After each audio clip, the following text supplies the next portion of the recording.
Oh,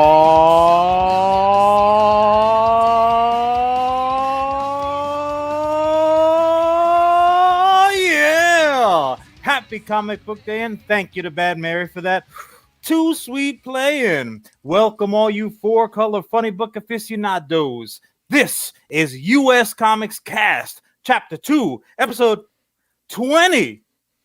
Two topics, 60 minutes for the people. I am John Rivera, the CEO and co-founder of U.S. Comics. And that makes me your hybrid panda, the co-founder of U.S. Comics and the co-host of U.S. Comics Cast, Charlie Boom Boom Rivera. Charlie. Happy Comic Book Day, my dear brother. Good Lord.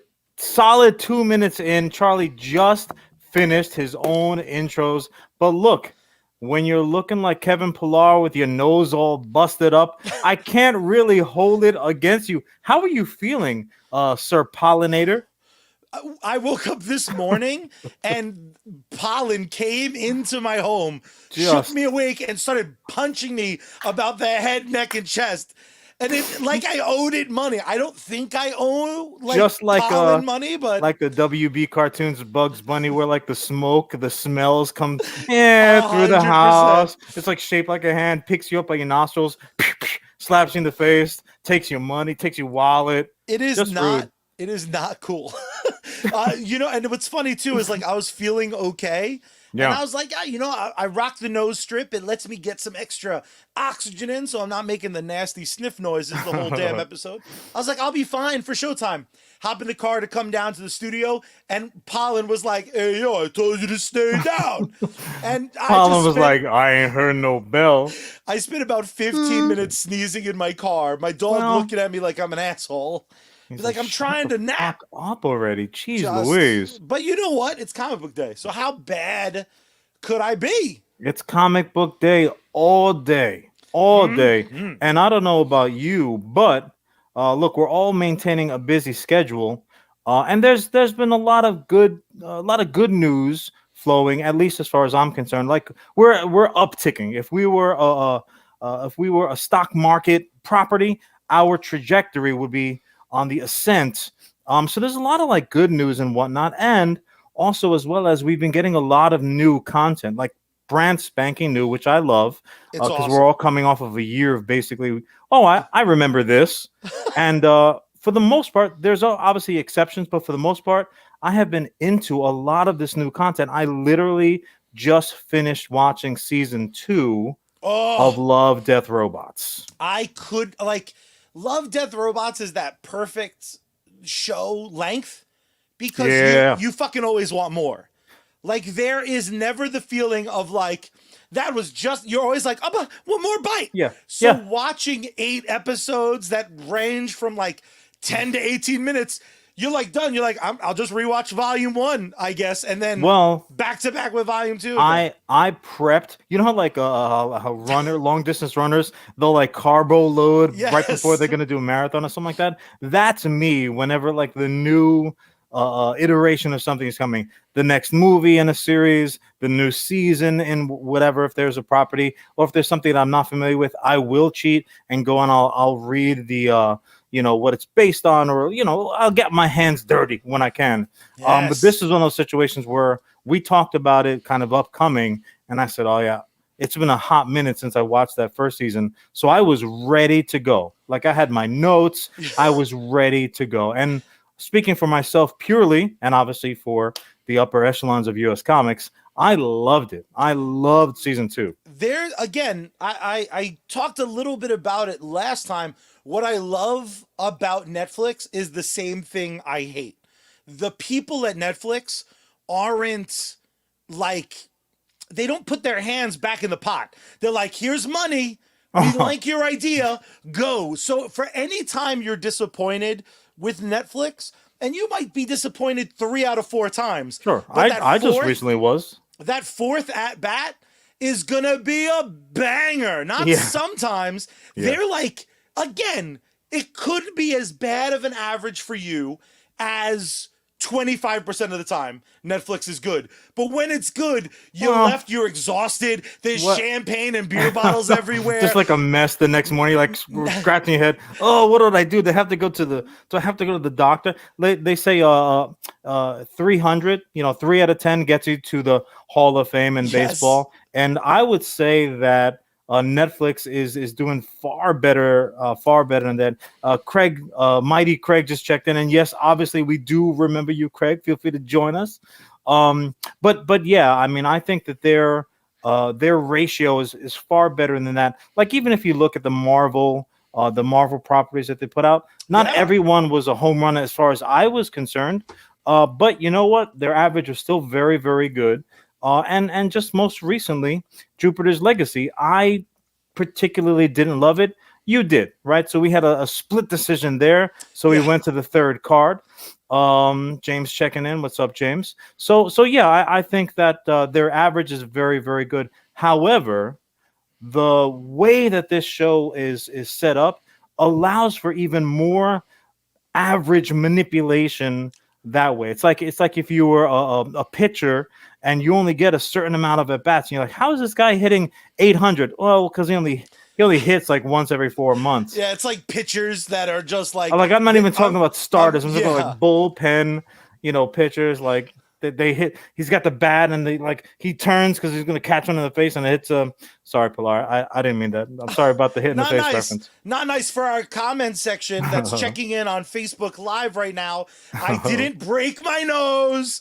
It is a nostril strip to allow James me to get extra Charlie oxygen. ran his mouth one time too many. He disagreed with one opinion of mine too many. He just had How well, how about dare you. that popping one? Luckily, Stan's in the comment section. Yeah, Stan dropping will the protect facts. you. I lost the fight to Pollen. Damn it! But what's interesting Holland is is undefeated. Let's be honest. Let's be honest. the one thing I couldn't imagine doing with Love, Death, and Robots is only watching a few. In our comment section, we have people saying, I'm halfway through. Be like, fucking how? Just drop the rest of your life. Yeah. Loved ones, food that's on fire, quit a job. It's so goddamn good. And what I love Very about good, it is they can go anywhere they want to. And sometimes they go exactly where you want. I don't want to spoil any particular episode. Yeah, but yeah. if Let's you let's keep it clean. If you love Alien, the first Alien film, and you're one of those people sitting at home being like, we haven't gotten a proper follow-up. Well, welcome to Volume 2 of Love, Death, and Robots, because my boy Michael B. Jordan crushes it. That was a good one. Like, dude, but, I gotta say this before we jump into like real specific ones. The point that I did want to make, like regarding their averages and what have you, is that they have the benefit of like, because they're quick bites, right? It's like fast food, so to speak. You're even if they launch into one where you're like, you don't find yourself immediately invested, and you have like 2 minutes to get invested before they're basically in the heart of the plot for that episode. If you're like, nah, you turn around, you take out the garbage, there's another one waiting for you. It's like quick hit action. It's like the elevator pitch of entertainment, which I frankly I love, because they don't have to get all kind of all wrapped up. None of it is preachy. There's almost a zero dialogue except for like, well, what we talk about, like the opening credits, a lot of that. introduction, like here's a setup and go. Yeah. And I had that moment where, like, the first time that I saw that particular animation, I was like, wow, that fucking looks like Michael B. Jordan. And then I had the thought, I'm like, am I racist? Like, is that just like a random astronaut of color? And then he spoke, and I'm like, whoo! No, that's literally Michael B. Jordan right there. Thank God, because if that took too long, my reputation is unsullied. You circle back to being racist if you don't recognize Michael B. Jordan, because he's like the fucking man now in Hollywood. He's got like that look about him, like he always looks like he's smuggling walnuts home from the store. What in the how dare you talk like about? He's like our version of the Godfather at this point. He's going, he's sticking his face up. One more time? I love. Can I just hear that for the sound bite? I'm gonna record later. Talking to Rocky, he's like, what'd you do to my boy? Excellent. Anywho, I don't know how you was that your favorite? So I mean, you open up a can of worms. You know what? It should have been my favorite. However, my actual favorite concluded with me pausing the series, getting up, going over to my Roomba, and I cleaned her, and I hugged her tight, You and I better. I thanked have her. been saying this, and again, we don't want we want to be careful with spoilers because this is such a relatively short run and short episodes. The episode that Charlie's referring to is actually the first one in this season. Automated customer service.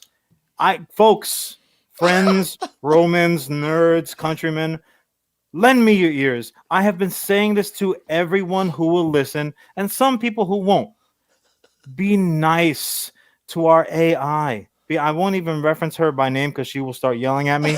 Be nice to our digital assistants. Be nice to our automated attendants. Be nice because this particular episode shows us when going wrong, pays off in the wrong way. Boy, that was a great freaking episode, and also My a dynamite God, start to the yeah. season. My absolute favorite aspect of those sort of stories, Mhm. again, to kind of dip into the, I don't want to spoil it, Yeah. because this is one of those series, like, it's a must watch. If you like being entertained, you need to take in volume 1 and 2 of Love, Death, and Robots.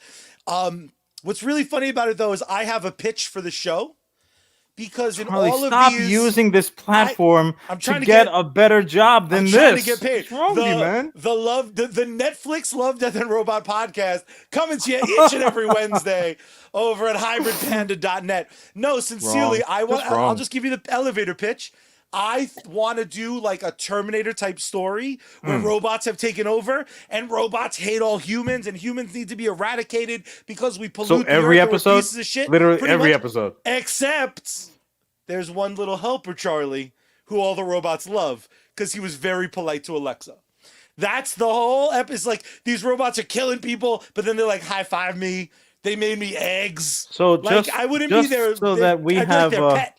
so we're clear for those in attendance, Charlie wants to take my real life advice Yeah, and yeah, yeah, write a yeah. story around what that would benefit to Yeah, yeah. him if he Copyright Charlie took Rivera. my advice. Very interesting. Well, you know what's interesting about that is probably my least favorite episode, especially now, is the one about the brothers.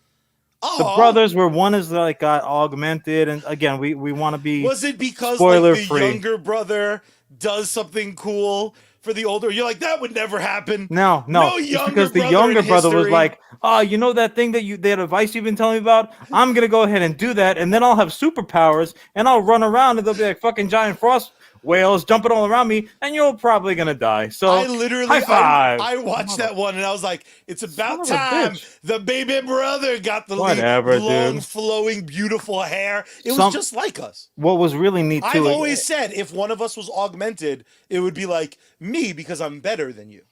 I mean, I'll leave it alone.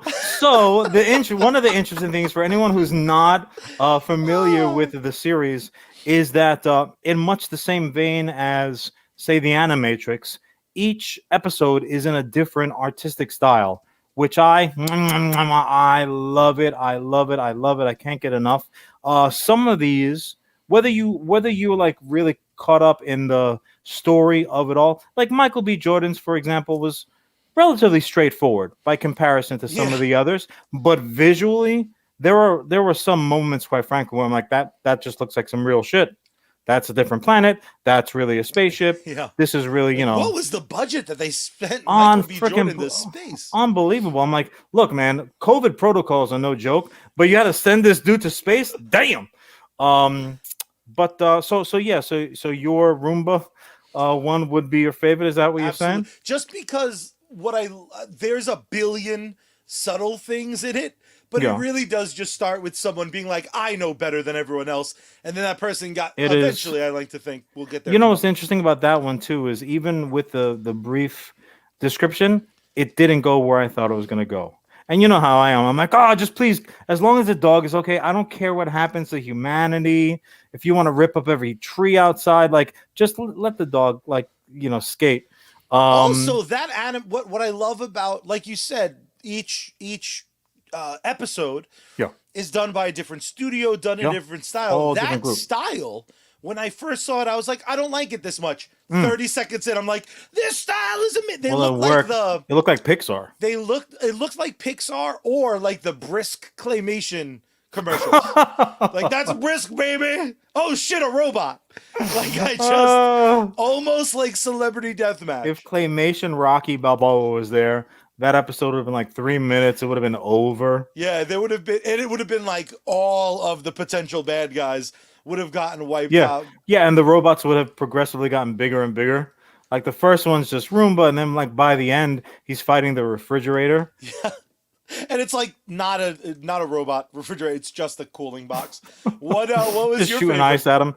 If you had to it's pick, tough. because it's hard. And the thing is, you do have to eliminate certain, because you can say, well, this was my favorite animation style. This was my favorite, voice cast or what have you. But on the whole, Preparation H feels good. No, on the whole, I would probably say my Booty joke. all-time favorite of the season was freaking Pop Squad, Oh yeah. because it that also, and again, spoilers, I want to be real careful because it's relatively newish.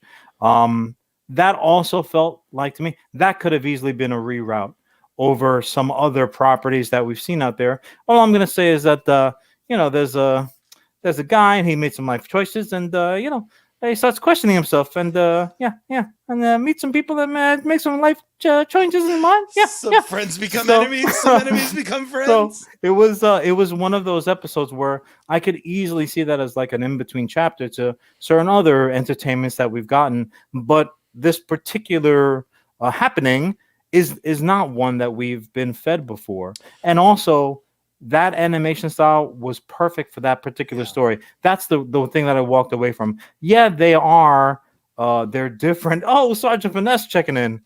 Sir, we are sucker free here. Maybe you didn't know. Um, but yeah, certain stories absolutely do pair up like a fine wine with a certain meal. Certain animation styles pair up really well with the story that they're trying to tell, and that was like a perfect combination. The way that like the dystopian, world was set up, and oh my goodness, I'm all about the arts, but beginning of the episode shows you exactly why. Oh, what's up? There is the weirdest thing about Love, Death, and Robots that I'm having like a real hard time piecing together, because I don't directly fall into this category. Of the two of us, I'm probably way more forgiving about like reboots and sequels, and I'm a Oh, big fan of more is more, right? right. Love, Death, and Not Robots real life, is because you hold a grudge like it's true. like it's got two handles I and a have a seatbelt. list and it's all negative. Um, what's crazy though is almost every episode of Love, Death, and Robots, I want them to do a follow up on, but also See? as well as, because it's only Greedy. 8 episodes, I like also want them to keep being creative and crazy, because like the next one's gonna be like a dragon boner in space, and I'm gonna be like, the fuck did this come from? Kind of, sort of. I don't know if Almost. you caught that, but the Sarge is asking. I'm not sure if he's asking This like, is did gonna be that the happen, goddamn theme of the or show. is it that he's or is it that he's requesting it? Because like I could probably make that happen. Look, when you get the Sarge on deck, bro, I told you, you salute, you got to recognize. But yeah, no, I firmly agree with you. There are definitely, and uh, not to put too fine a point on it, that is most often the way that you have something good. When it wraps up, what do they say? What do they say? Yes, Ooh, maybe he was. more please. I want more. Give me more. Give me more. Give me more. And also, when you're a really good artist, good storyteller, really good entertainer, you leave them wanting more. And it's not a fault as far as I'm concerned, but I can see That's where you're true. coming from. I don't think This it's a show fault. I just leaves you want it. wanting more. It's not that any of the stories aren't fleshed out or satisfying in how they end. It's just that we're greedy. That's It that's the truth of it literally all. and again, I fully am aware of my good, great, phenomenal, and occasionally misguided opinions. Because Point Break, one of my favorite movies of all time, when they were like, but with cars, and I let them do that car shit for I was like, 12 films. And the worst part is, still doing as it. as opposed to something like Love, Death, and Robots, Fast and Furious is beyond diminishing returns. Like, those things stopped being that enjoyable for me at 4. And yet, every single time in the moment, I'm like, hell yeah, Well, Vin Diesel in space. you raise an interesting point because we might end up seeing Dom and the whole happy family in an upcoming episode on a future season of Love, Death, and Robots That's because true. they're indeed headed to space. My only hope is like I hope your Nas ejects you all the way into space and you can't turn around. Like it's like that scene in Gravity where it's just like floating away, Do floating you away, remember? floating away. Do you remember the terrible first GI Joe live action movie? Yeah, every When G.I. like Joe we're like in movie the has been middle of terrible. it, they were like, "Here's an Iron Man suit," and they were like, "Fuck yeah, speed suits." I wish the Fast and Furious franchise was that unapologetic. The problem I have with the Fast and Furious movies now No. is they feel the need to have plausible deniability when they should just be like, Dom, the government has made you a space car. Look, all I know is that there's no excuse other than the almighty dollar. So my blame doesn't go towards the studio, doesn't go towards any of the performers. Look, I respect you chasing that dollar. I'm all about it. My blame is with you and people just like you. And this is why you end up with the bandage across your nose because you do the wrong thing. You spend your money in the wrong places. But the one I didn't want to get, I did not want to end this mini segment without mentioning was the bounty hunter freaking Snow, God bless you, the Snow in the desert scene. Oh, That and to your point, if you that could needs to take be a a feature. vitamin and stretch that out, or say, look, this whatever is going on, whatever we got a sneak peek into right now, I want to see where this came from. Right. So I talked about with Game of Thrones, Dunk and Egg, which I have a strong suspicion might be one of the ongoing series that we're going to get. Takes place before the stuff that we saw in the proper Like Song the of bad last season. yeah, no, we're leaving that alone. But everything that happened in Song of Ice and Fire, this stuff preceded it and predated it. And when I saw it, it was just, or when I read it, rather, it was just like a snippet. So it was like the novel equivalent of Love, Death, Robots. We're like, oh, here's just a taste. You know, the best dealers, like they give you the first taste for free. And then like when you come back, they got the code open, like, what you need, what you need. I got credit. I'll put you on a plan. And, before you know it, the mortgage is gone. You're telling all your friends you're involved in like the monthly delivery service. Like, oh yeah, baby. But yeah, that's how I got into it. For me, that snow in the desert, that was all about that. I couldn't stop thinking that. I want to know what's going on. All the different races that species rather that they showed so quick. Where the fuck were they? Because that clearly wasn't Earth. Oh, I was all about it. That was And good just storytelling in a small period of time. and just in defense of everyone who I sometimes argue with, sometimes kidding, sometimes dead serious, but there are times where like please, if you're somehow watching this, if you have an idea for a property you can't get your hands on, do it anyway and Oh, change it and make it the idealized, because the opening of that particular short, again, staying away from spoilers, yeah. it's the fucking Star Wars cantina. Like that's all it is at first. Right, but And then even they're the Star like, Wars cantina is every spaghetti western, also true. like chattering So or you piano playing in the background. The swinging doors open up, and then all of a sudden, before you know it, some gunslinger has now strolled into yeah. your And they're like, world, give me your and testicles. hilarity and since yeah, exactly. I'm like, dude, talk about playing on your fear. I'm like, whatever, giants, space frost whales, whatever. I'm like, yeah, whatever. This entertaining. The second they're like, give me your nuts. I'm like, oh, that lizard bitch is not playing around. Oh, But you know who was playing around?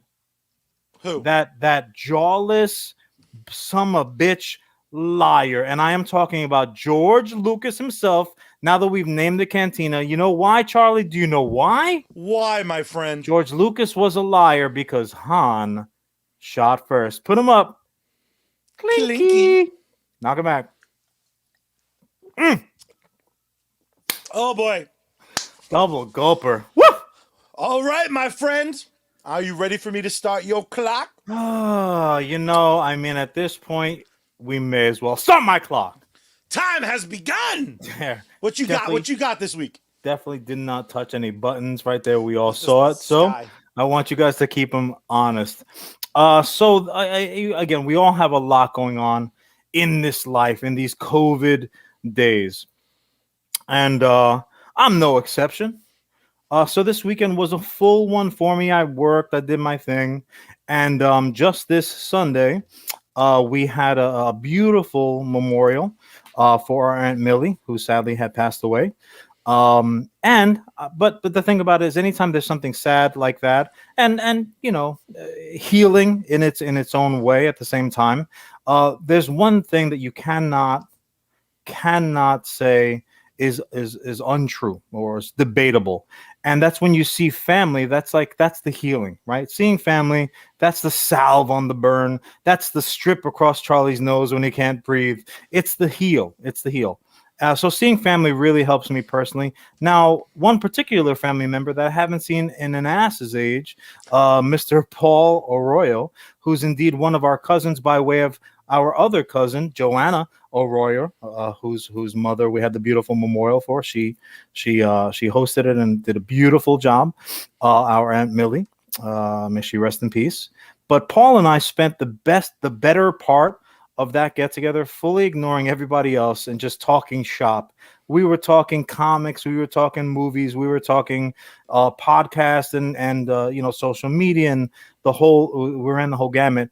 But it's rare that someone who's not named Charlie Rivera drops some nerdy, geeky knowledge on me. And somebody like Paul, whose favorite comic book character is the Thing, that this is a guy who takes his information seriously. Like, he makes a decision, he sticks to it. So Paul is also a big fan of the Wahlburger himself, Marky Mark. I And think he I found told a me, transformer. he told me, yes, that's right. He told me that Mark Wahlberg is currently involved with a reboot of the $6 Million Man, which I had no freaking clue about. Now, I didn't have the opportunity to watch $6 Million Man. Like, I just thought it was a Caddyshack reference. I'm like, oh, that's a real shit. No, so I'm familiar with $6 Million Man more so like once he hit the rerun stage. Like, you could catch something that was on primetime a few years earlier. That's right, James. Yes. You could catch a primetime show. You could catch it on a Saturday after cartoons because they just run any old thing. And Yeah, as a they're little like, kid, kids are dumb. oh my god, that's a superhero wearing bell bottoms and He's a fighting leisure suit. Sasquatch. Yes. Oh man, he gave Sasquatch what for? Hey, Sasquatch, do you need a hand? That's my version of both the geek and the $6 Million Man. Cast me, Mark Wahlberg. Dude. I will do the film for I'm not gonna sacks cast of money. in anything now in the future ever because of my association with you. But that started the ball rolling, so to speak, for my topic. Because again, Paul dropped the knowledge, and I appreciate that, Paul.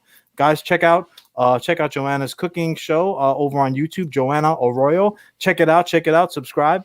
But I thought, shit, have I not been paying attention? How did this miss my radar? Like, This it fucking flew Marky by. Mark makes 30 things a day. I guess, but like, and he does appear in my feed occasionally, but it's like for really crazy things. At no point was it a $6 Million reference. So between Love, Death, Robots and now a reboot of $6 Million Man coming, my thought was, well, what are the other? Because that's sci-fi like personified. What's the other sci-fi projects that maybe I'm unaware of, or maybe I have kind of slipped my mind because COVID has pushed things back. So I do want to touch on that. And Charlie, I mean, I'll kick it to you almost immediately because I don't want to run over anything. Are there any particular sci-fi projects that you just are that you just like salivating over? You cannot wait for, whether they were announced and it's opening at the proper time, or that have been pushed back.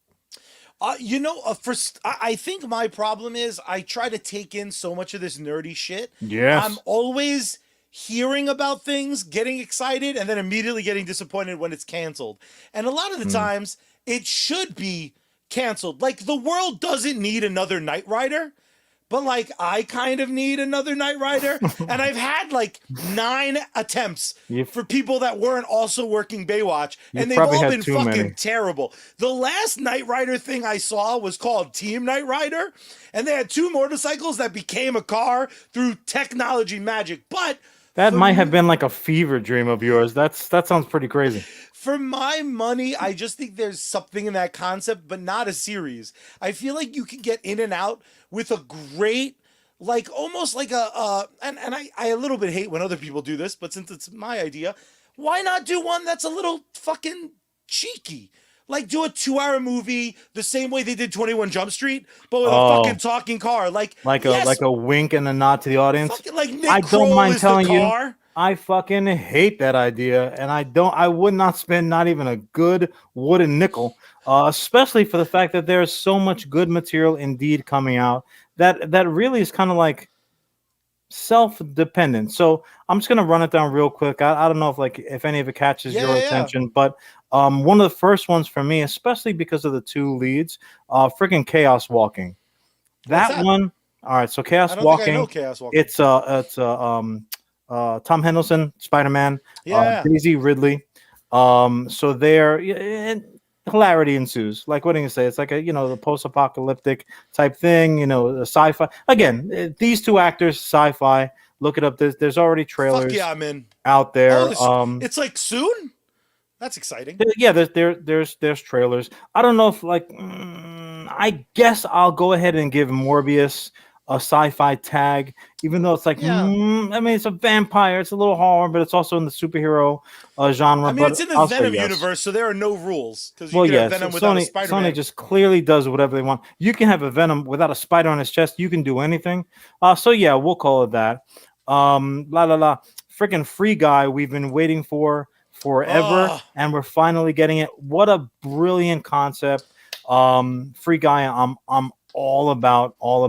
I mean, Freaking anytime you, NPCs are people yeah. too. And when you like, literally, all you need for me is like, oh, Ryan Reynolds, all right. Like the guy is just on such a hit streak. Yeah. Like his last, fly out to ruin a World Series. Green Lantern was the last like bad movie he did. Well, Everything else has at least been tolerable. And here's the this is a thing great too. If concept. you like Ryan Reynolds, you're going to at least enjoy uh anything he does, because in essence he's like one of those guys. He's just Ryan Reynolds all the time, and 99.8% of the time I hate that. He's one of the exceptions. I'm like, yeah, I love that guy. I'll watch him do anything. Like they But were talking about like Ryan Reynolds as Johnny Cage for Mortal Kombat 2. I'm like anything to help that movie. so we talked about the Wahlburger. He also has a movie Infinite coming out, which to me kind of sounded a little bit like Edge of Tomorrow, but also as well as like, is he dreaming? But then he runs into other people. Whatever. It's sci-fi. We'll be there for it. What else? What else? Charlie, and this is the one I thought you were immediately going to go to. Freaking Ghostbusters Afterlife. Oh If yeah. there's a sci-fi, make you Oh, laugh, all of a sudden you're spending tens of thousands of dollars dressing up and pretending to be them. That's the one. But I'm we're finally getting all that come June. I'm already like defending the film Oh as my if I produced Charlie. it. Like some people didn't like the teaser with the little Stay Puffs, and I was like, I will Oh, go to oh, your house, what idiots. miserable, Just unhappy, just the trash person who didn't love mini Stay it's Puft. just it's people that do not understand If you're the watching Ghostbuster or films listening to like this, I understand. DM me if you didn't like freaking mini Stay Puft, because I will come out and I'll see you like Jay and Silent Bob. I will come to your house with my printout and we can have a word. Did you Um, say on moviepoopshoot.com that you thought Ghostbusters Afterlife looked like trash? Yeah. so we have the Tomorrow Wars finally coming out. Chris Pratt, he takes off for space yet again. Yes. He's Always like, a hit. I'm gonna make up for that weird movie where I tricked a chick into loving me. Like, Man. whoa. If you've ever seen, if an astronaut has ever needed to get canceled in the course of a movie, that was the one. I can't remember the name of I it. just can't believe that movie ends with her being like, all right. Like, no, not all right. Yeah, but the point that I would do want to make when you're talking about the um like the angst, like the edge of your seat, just please give it to me, give it to me, give it to me. My version of your Ghostbusters is friggin' Dune. Dune We've is been one waiting of those. forever. If Dune was an undrafted high school baseball player, Dune would be that cat that has like Every major league team has representatives. There's like teams from the Mexican League, like the Mermen are there. They're checking them out. Like everyone has high, not high hopes, but the highest of expectations. Everything that we've come seen thus far, and just like the little trailers and teasers, and the cast is ridiculous. The visuals are perfect. I'd put good U.S. Comics dollars down. Good for credit at U.S. Comics HQ. I will put good money that not just is that going to be a dynamite flick, but it's indeed going to launch maybe one of the preeminent franchises in sci-fi that we've had, because there's a lot of Dune stories to be told. Yeah. What about just kicking back to something old school that's about to get, it seems a little bit rerouted, but it's just a true follow-up. Have you heard about The Last Starfighters? They're course, pulling in I've been- aliens. They're just adding an S. I've been begging for Yes, please. a new Last Starfighters for years and years and A years. new Last Starfighter is just Yeah. a very fun sentence. It's like the Lone Rangers, plural. Well, Can't there's- pluralize it. And also the Matrix. We're getting Matrix 4. Which is gonna be crazy no matter what. Yeah. That's one of those movies that they almost can't miss with me. Yeah, no, Because you're just a the mark. fact that they're like, we're doing it again, bitch. I'm like so Putting the it's- band back together. It is so easy to get me on board. They just have to be like, but 1 was good. I'm like, yeah, but 2 and 3 are bad. They're like, but 1 was. I'm like, all right. I'm Very, okay. very true. My time is rapidly evaporating. Sorry. The I get one thing excited. that I see that, yeah, I see that. You're right. So that's 2 dick jokes in like less than a half a second. That was pretty good. That was pretty That was fast. solid. So the one thing, look, sci-fi is awesome because for me, like when you're talking about escapism, what's more escapism than sci-fi? Maybe. Yep. James has a good point. An Enemy Mine remake would be dynamite. Chef's kiss. But yeah, sci-fi is the ultimate escapism because, like, when you compare it to some of the others, like sword and sandal type stuff and what have you, like, I wouldn't last very long. I can't see for shit. I need contacts. I don't like fighting all that much. Like, I would be in trouble. Sci-fi, they got robots that do everything for you, and you can figure it out. But again, that left me with, if sci-fi has one thing in common, of all the places that it goes and all the storytelling that you can kind of ingest through their outlets, the one thing they have in common is those damn bots, right? Yes. Love, Death, Robots, they laid it out for us. And aside from murderous Roombas, droids and their ilk can be, sorry, pups, I love you, but maybe man's new best friend. Could be. So I'm just going to do a real quick rundown as my time expires. For my money, these are the droids that I love. And, you can kick me off, Charlie, with some of your in-betweens. Yay, nay. Yeah. I don't know what to say. And also those folks watching and listening, go ahead and you can hit us up with your favorite droids that you love and the ones that you love to hate. But for me, again, we're talking about droids. We already did our George Lucas shot. But you do have to start in the world of Star Wars. I think they literally own the word droids. Yes. For me though, it was like it's like a Wheaties box where you have gold, silver, and bronze on the front cover. You're not even really sure who won. But for me, the 3 that are sharing that glory are BB-8, Love BB-8, R2D2, and for purely personal reasons, L337. I love me some L337 because I'll refer to her as she. Please. I want to respect her pronouns. As far as I'm concerned, she was a she. She definitely had a little something going on for my man with the cape. We're of course talking about Lando Calrissian's girlfriend. I mean, she was something. Look, the fact that Lando got through all the broads in a galaxy far, far away, that he was like, well, it's time for robots. I mean, look, Colt 45 will make you do some crazy shit, so I can't even blame him. Do you think the first time he woke up and he was like, fuck? Yeah. He's like, where's my cape? And she's like, got it over her shoulder. You're like, oh, shit. The fact that it's the actress from Fleabag just literally made me love her more. But ultimately, what made me put the ring on her finger, so to speak, is the fact that if you haven't seen it by now, shame on you. The emotional payoff was that she ended up becoming the fucking brains of the Millennium Falcon, who I would put it in all day. Cover your ears. I would put it in all day if a transport. I would be that guy that kind of like love the car. I'd be on that cover.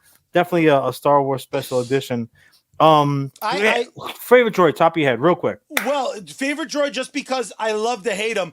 Fucking IG-88 because of Shadows of the Empire alone. If I saw IG-88, I would fist fight that robot.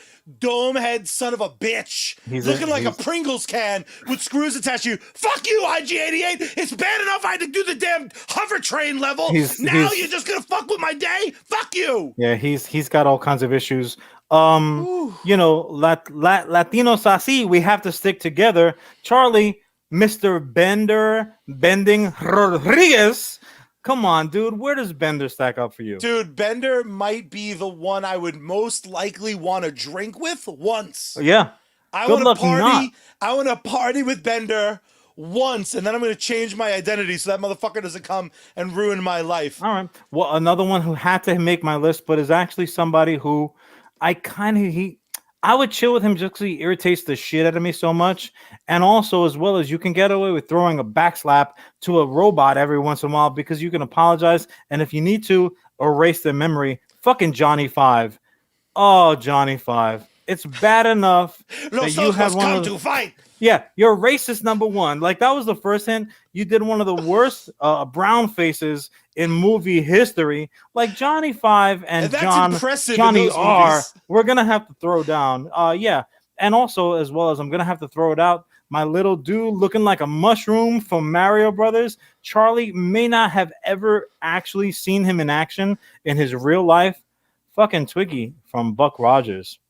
Beady. Like, have you actually sat through a single episode of Buck Rogers? I haven't, but I know that impersonation. Oh, shame on you, you son of a bitch. I really, I gotta give some love. He was a heel to start with, but then of course became a babyface. Metalhead from Teenage Mutant Ninja Turtles. He's a Ninja Turtle, but also very much a robot. I did not think you were going there at all because your description is a perfect literal description of the next guy on my list. Fucking Terminator. I thought you were talking about T-1000. Charles like,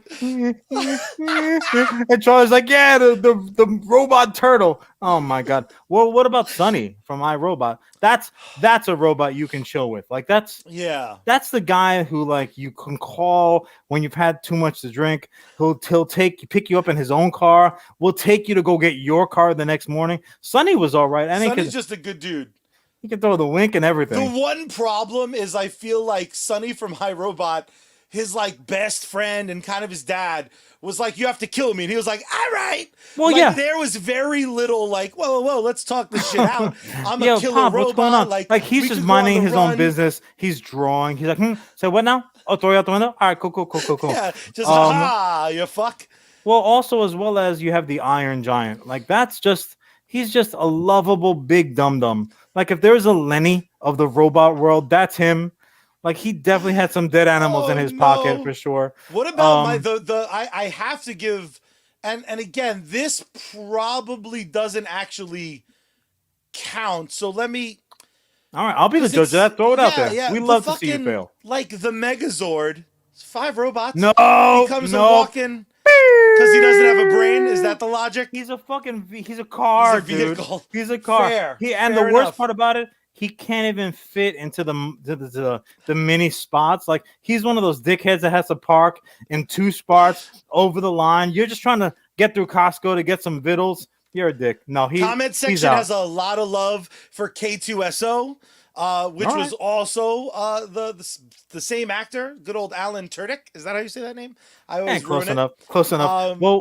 Also, as well as I have to throw it to you, Charlie. I thought of you immediately. Awesome 4000. Awesome 4000 is the robot that you didn't know. Yeah, he's a robot. Why? You don't think he's a robot? Come at me, bro. Come at me, dude. Weak. Yeah, I'm gonna go ahead. Let me get my boy Butters on the phone, and we could talk about that all day. Now, also the robot that's out there that look, sometimes there are relationships that you get involved with where you know in your core this relationship is gonna be a problem, but the presentation is just so dope. You do it anyway. Fucking Dolores. Give me Dolores from Westworld. We will figure it John, out. We'll John, figure it out. I will we've pick up talked that about condensed this. milk. We have talked about this off show. Your history is problematic, and Dolores is a prime example of you making bad decisions when it comes to ladies. We know she is a straight up murder machine, bro. She's a murder machine. Look, Charlie, these violent delights have violent ends. That's all you got to know about it. Just real quick as my time expires, my top list, also trouble, but great to look at. Ava from Ex Machina, freaking Baymax, you got to love him. Mecha Godzilla, Charlie, I would have given you that one. Has a brain, Data, okay. Data from Star Trek, Ash from Aliens. What about Alien, Seven rather. of Nine? You want to get into an unhealthy robo Here, relationship? here it is, and I love it that you messed up. She's Borg, so she's partially human. Even someone who's coming in like as a RoboCop was cyborg, like that's yeah, 90% RoboCop robot. is not a His robot. name is However, Robo. they, N209? You I gonna hug will N209? I will give you Data. Ash from Alien, Maria Futura from Metropolis, and also the King. And if coming from me, a huge Harrison Ford mark. It's a lot to say, but Roy Batty from Blade Runner, he's the number one on that list. Freaking Rutger Hauer, that's an award-winning performance. Like if you said no, that dude is actually a robot, I would have absolutely believed you. Droids are nothing to play with, and that's my list. That's a wonderful list. We have about a minute left, so I want to ask you a couple questions. Where do you rank Bishop from the Alien franchise? Look, the Alien franchise obviously immediately sprang to mind, and that's one of those things where like you have to do a Sweet 16, matchup against, and okay, well, this guy's gonna play that guy, and so to speak. But for the Alien franchise, Ash is he's the number one. It's like my Superman conversation. Without him, none of the others are possible. He's also as well as the best. If you put them all in a pot, start them up, he's one that's coming out. Granted, not an alien. It's really like he looks like a can of condensed milk that freaking that freaking got squished in Westworld. But he's the number one. Number one for What are Alien. your feelings on Wally? He's cleaning up after you. He's in essence a Roomba. Wally's all right. Wally's all right. Look, Wally's great. He looks like a little robot ET. The main issue that I have with him is I want to pick my own show tunes if I'm gonna rock around the house too. I don't need the dude plays the same like that guy. It's like the guy who plays tequila on a freaking loop, and you're like, yeah, I get it. It's a new wrestler. I get it, Charlie. Okay, and he's just playing it and playing it and playing it. Big Sometimes shout it out gets to old. Danhausen. Very nice, very evil. Segway machine, son.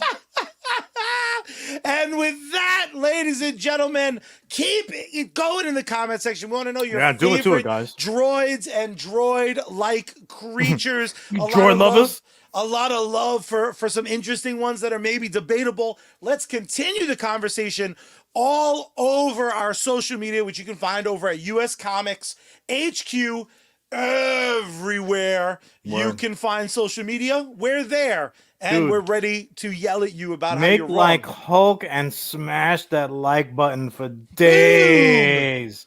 For days. 4 days. But this show, ladies and gentlemen, would be absolutely impossible without the people who we support, who support us right back. And that is our lovely sponsors. This episode of US Comics Cast is brought to you by one of my absolute favorite bands. And that, of course, is Bad Mary. You can find them on Facebook, on Twitter, on Instagram at Bad Mary Band. You can go to their website, badmary.com. You can support them financially over on patreon.com/Bad Mary. And my favorite part is you can listen to all of Bad Mary's hottest jams on every single music streaming platform. They just dropped a brand new single. Check it out today. Bad Mary Band, baby. I was literally just watching their Twitch that I only caught half of the other day. It was awesome. But also, as well as he had joined us here for just a little bit, now he is enthralled in the world of Warcraft. that new patch, that throwback classic. Burning Crusade is out right now, or the pre-patch. Something's going on. Check out Sergeant Finesse right here on Facebook Gaming. He does 2 streams a day. Today he did 3 because he's a monster.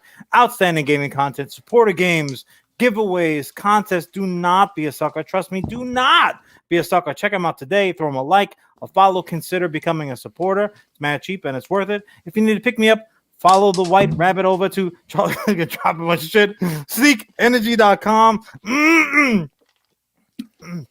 Tastes so good. If you need some fresh new gear, go ahead over to geeksunleashed.com. Use code SARGE at checkout there. At sneakenergy.com, use code SGT. Either way, you're going to be doing the right thing. Look, when Sarge is on deck, you salute, son. GG's. Charlie, that was an eventful sponsor segment. I'm glad everybody's okay. Charlie, I looked up and Charlie had several new bandages all over the freaking place. Things have been going on. I'm a big Sin City fan. Things have been going on in Charlietown as well. So, are you ready for me to go ahead and started your clock? Yes, and I'm glad you did. I also want to point out he also doesn't have a button. That was Make Believe. But talking about the world of Make Believe, we are a comic book podcast. Word. And I would argue that the big granddaddy of them all, regardless of popular, who's the most popular? Batman and Superman are always sniffing at his cape. But without question, always on the very, very tippy top of that list is the Man of Steel himself. And we're getting a lot of news coming from Warner Brothers. First of all, AT&T, the owner of Warner Brothers, said, we're out. And Warner Brothers has merged with Discovery. So we're going to see some things, hopefully, get a little bit quicker, get a little bit more streamlined. Hopefully a clarified vision is at least my hope. But the big news a couple weeks ago that we never really got to touch on was Superman is going to get another at-bat as far as the cinema goes. Superman and Lois is doing very, very well on TV. People are enjoying it. Reviewers are enjoying it. The ratings are there.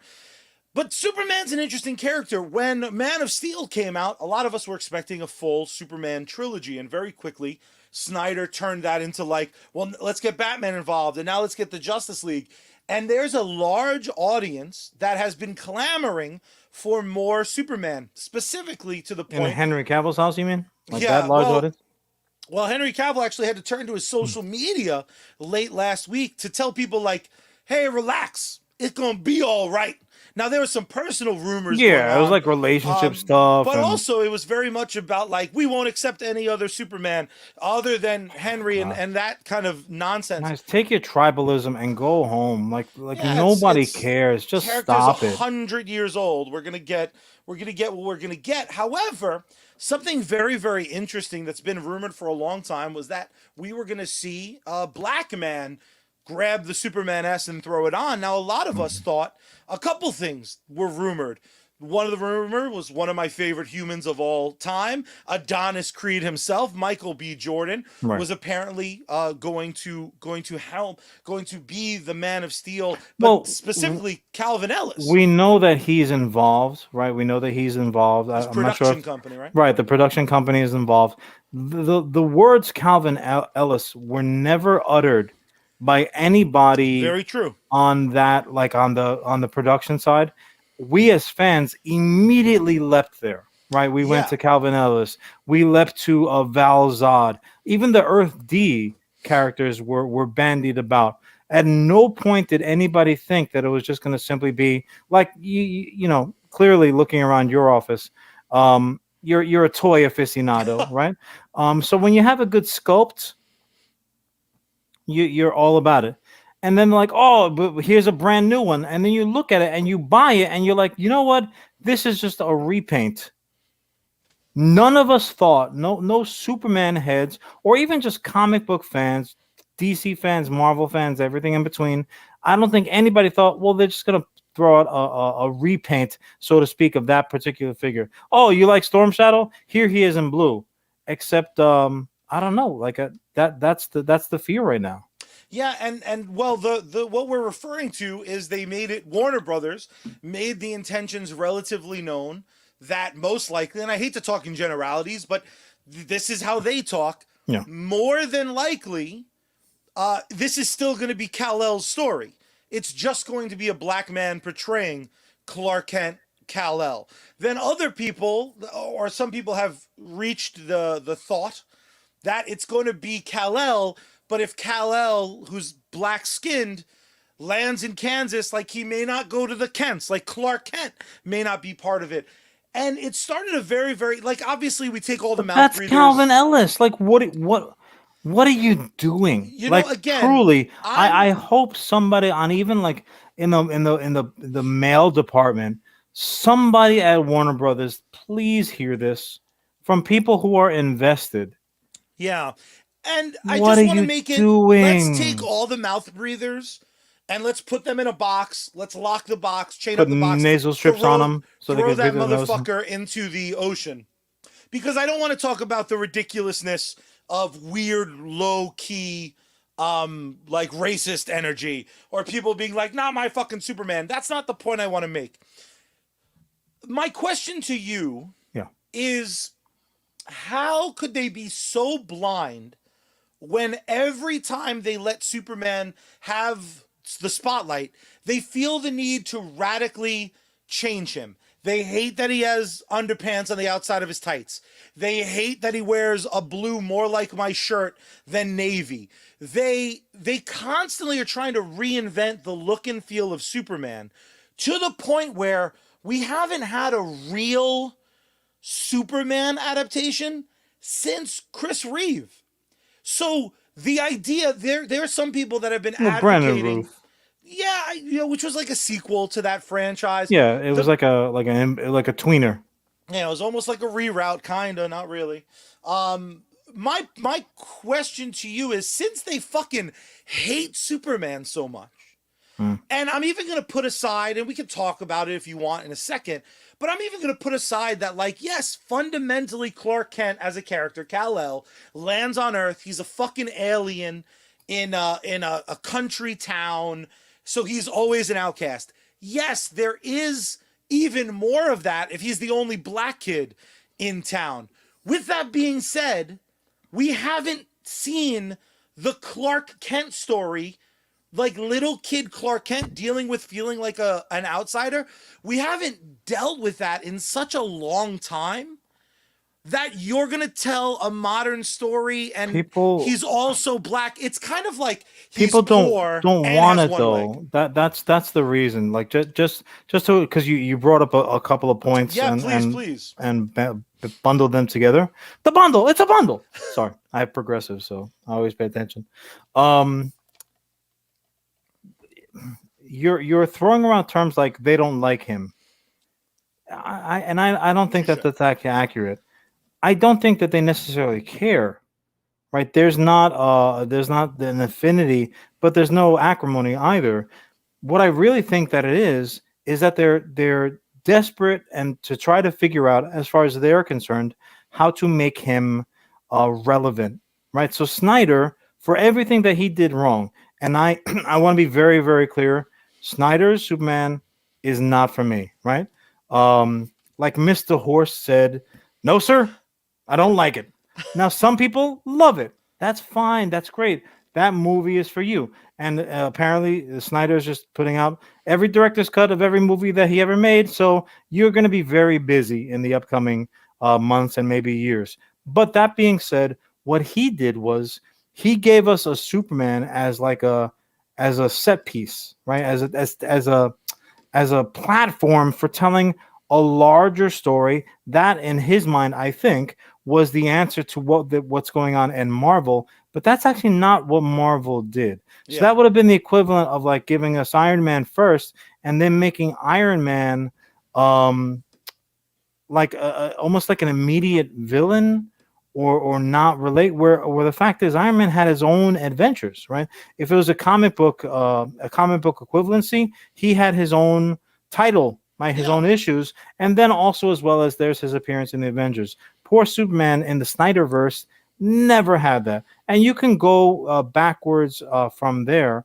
um but they didn't really kind of fix it on it, so we did get young Clark, and that was actually the version. I don't need a cinematic version of Smallville, regardless of which version that they're telling. For my money, if they say, John, here are the keys, run with it, yeah, okay, I can tell you young Superman stories, but it's because he fucking leaves Earth and he goes to the future and he hangs out with Matter Eating Lad and that whole crew. That's my right. That's What my an Superboy. interesting way to fucking do it, That's though. how I would do it. But also, as well as it gives you that opportunity to tell Superman stories standalone, because we always Yeah. run into that point where, like, well, if Superman is doing this, where the fuck is, and if Wonder Woman is around and Batman is doing his thing, and you can, run down the roster. So, I just didn't like how they fucking handled it. But it's because they're trying to make him relevant. This Superman is a character. Charlie is abusing his office. Superman is a character. He's the oldest.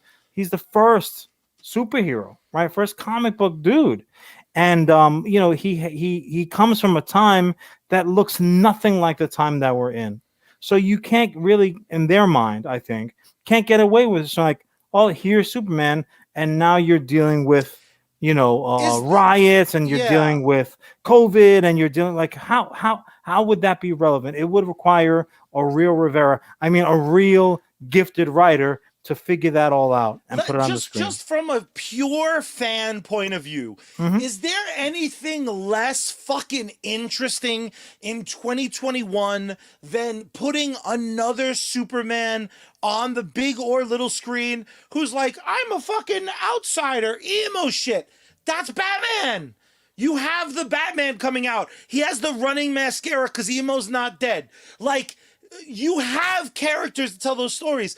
What I couldn't want a non-Superman Superman more, because I have it. Jupiter's Legacy, The Boys, fucking Invincible. It's all over the place. These Supermen that are kind of Superman, but they're not Superman. I Marvel has love. Superman that are like have split personalities.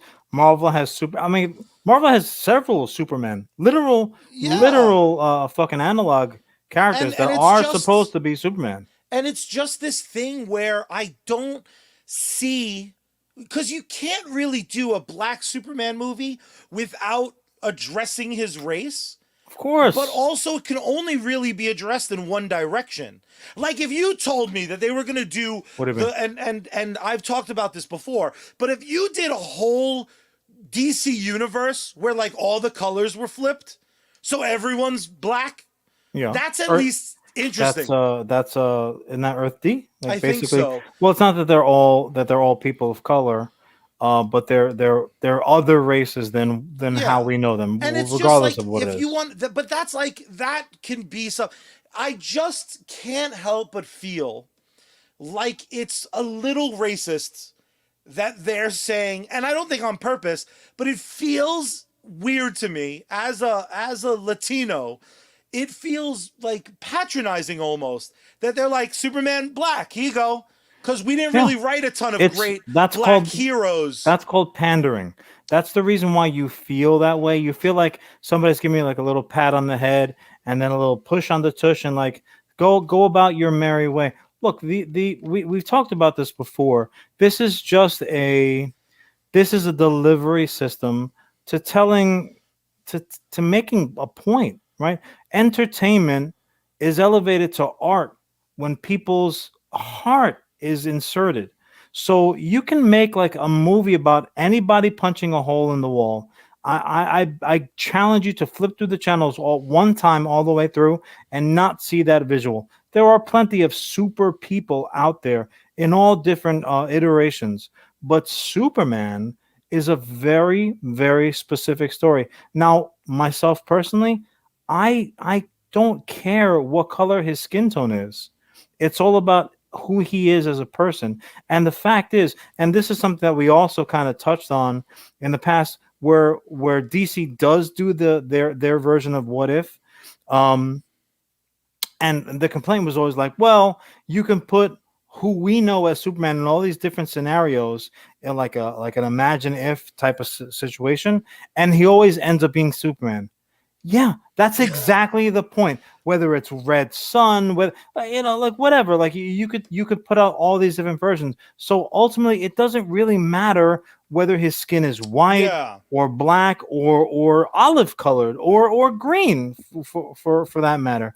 Ultimately, he is who he is as a person. Now, there is that conversation of nature versus nurture. So we have talked about like, well, who is the real person? Is it Kal-El or is it Clark Kent? Right? Because he was raised by these Yeah. two amazing individuals. If he was an orphan, or if he landed in Russia and he was raised by the state, or fill in the blank, Yeah. that story obviously is going to change. Now, if you take that literal same character and you change his skin tone in this world that we're living in, or really in this world in the last 100 years, that character is going to have a radically different experience than who Clark Kent, as we know him, is going to have. And whatever, if you want to say that that's more entertaining or more interesting or fill in the blank, that's entirely your prerogative.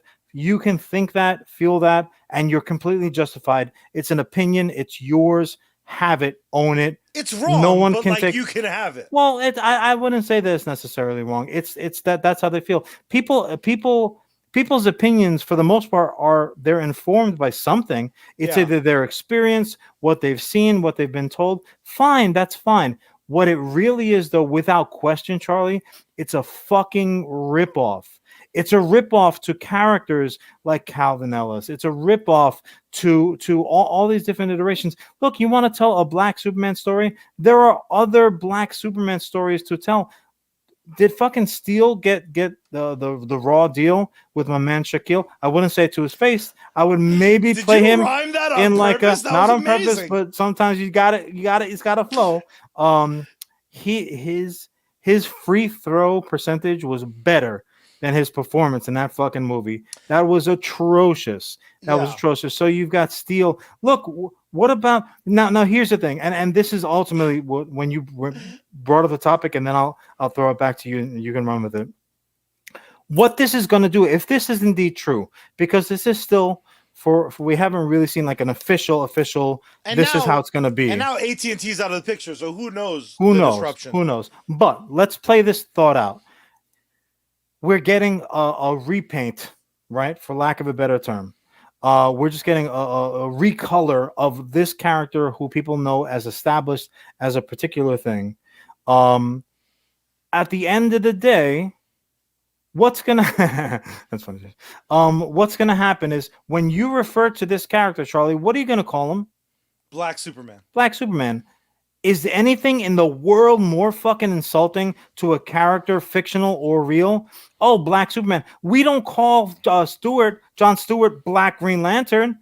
We call him John fucking Stewart. So if you're really prepared to invest in a character, if you're saying, look, we've got stories to tell, and this is the perfect medium because of things that are going on in the world, I'm going to be the first person online agreeing with you and to spend my green money to see that content because I agree completely.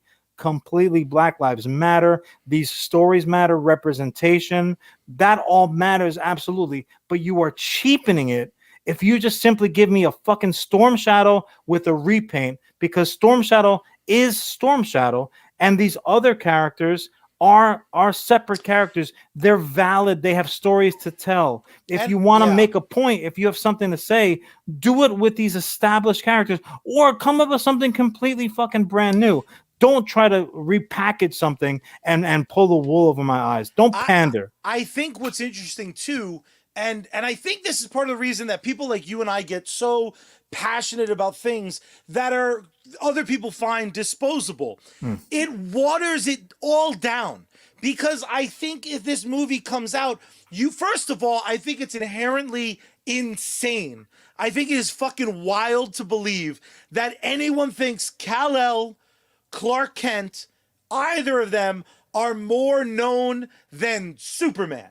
A Superman by any other name. So you're gonna one of the most recognizable logos of all fucking time, right up there with Coca-Cola, is Superman's shield.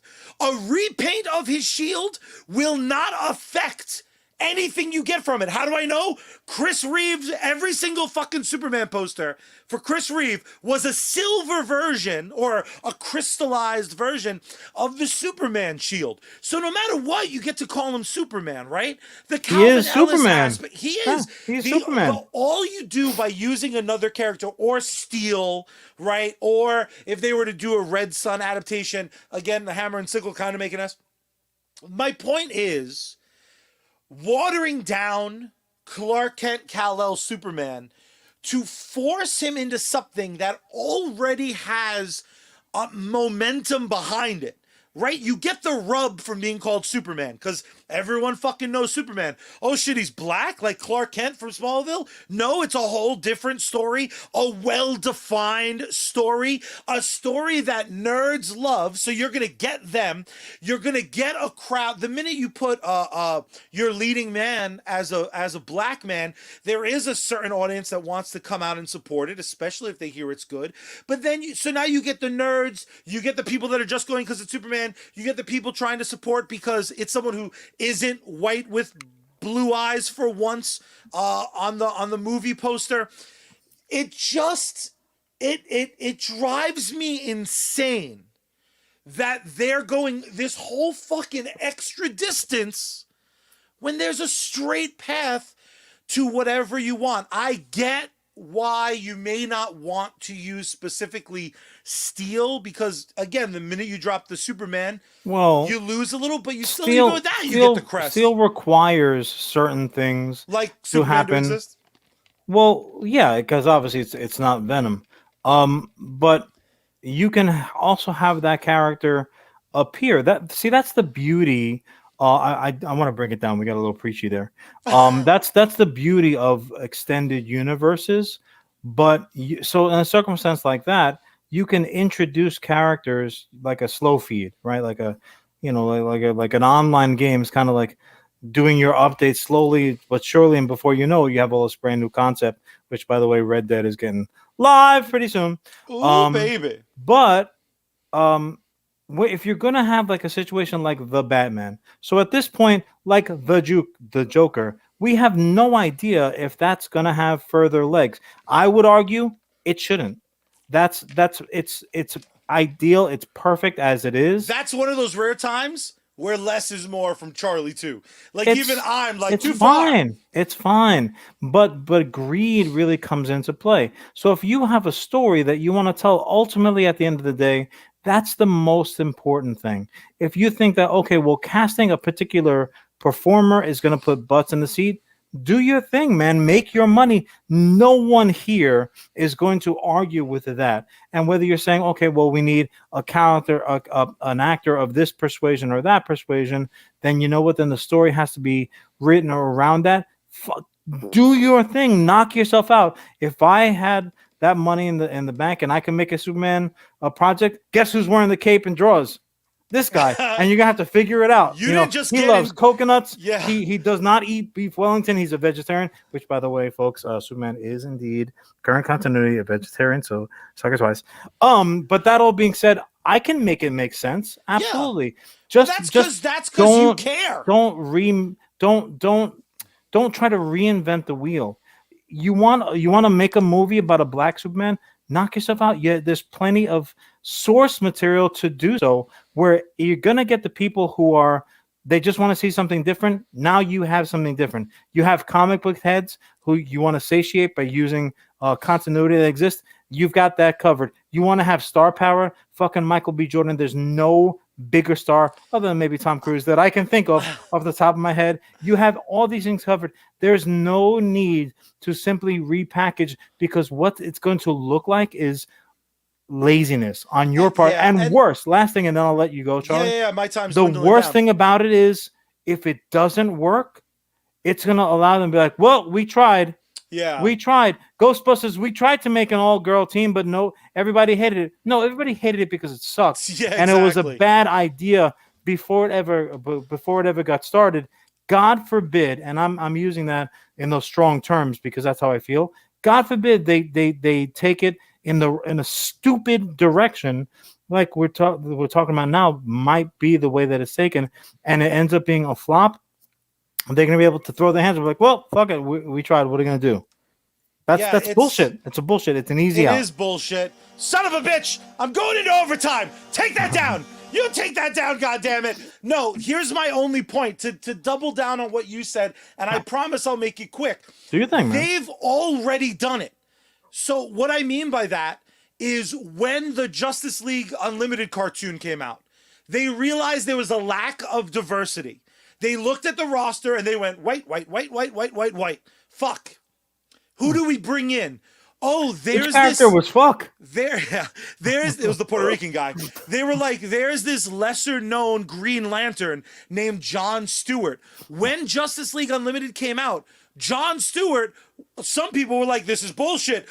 All the boring nerd shit of like Green Lantern is white. Worst. Yeah, the worst people. John, fast forward a decade later, John Stewart is better known to the non-comic book audience.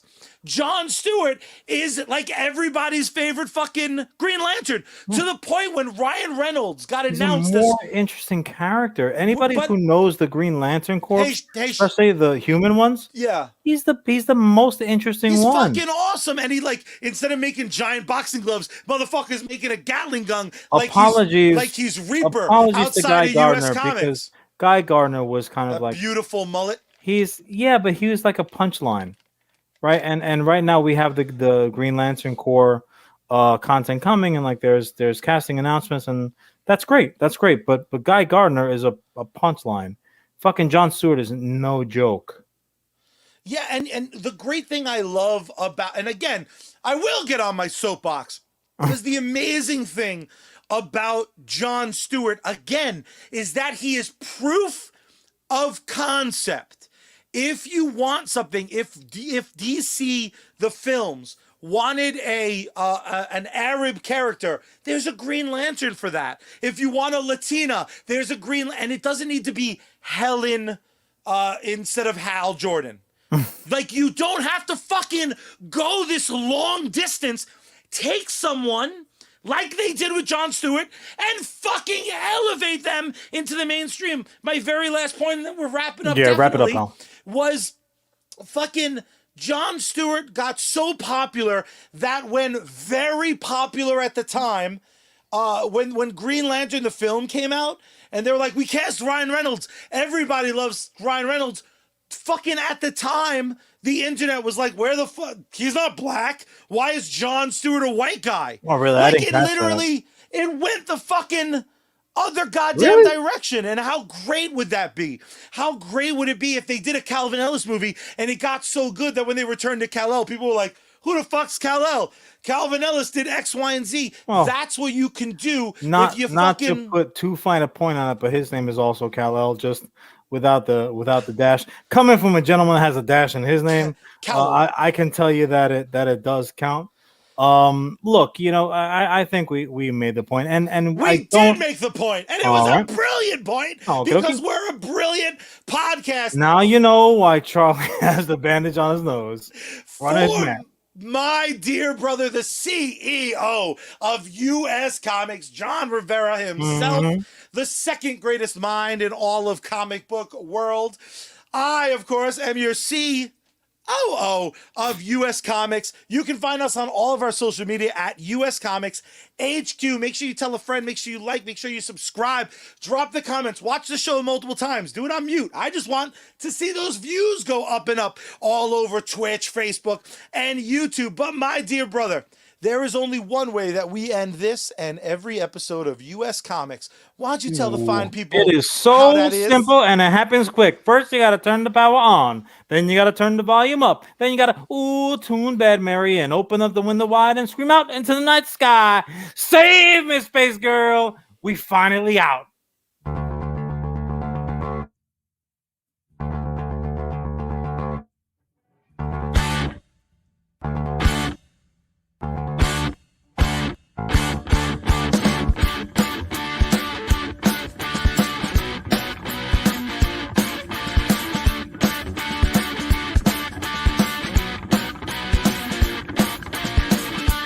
There was a time when I thought I had all my problems.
say that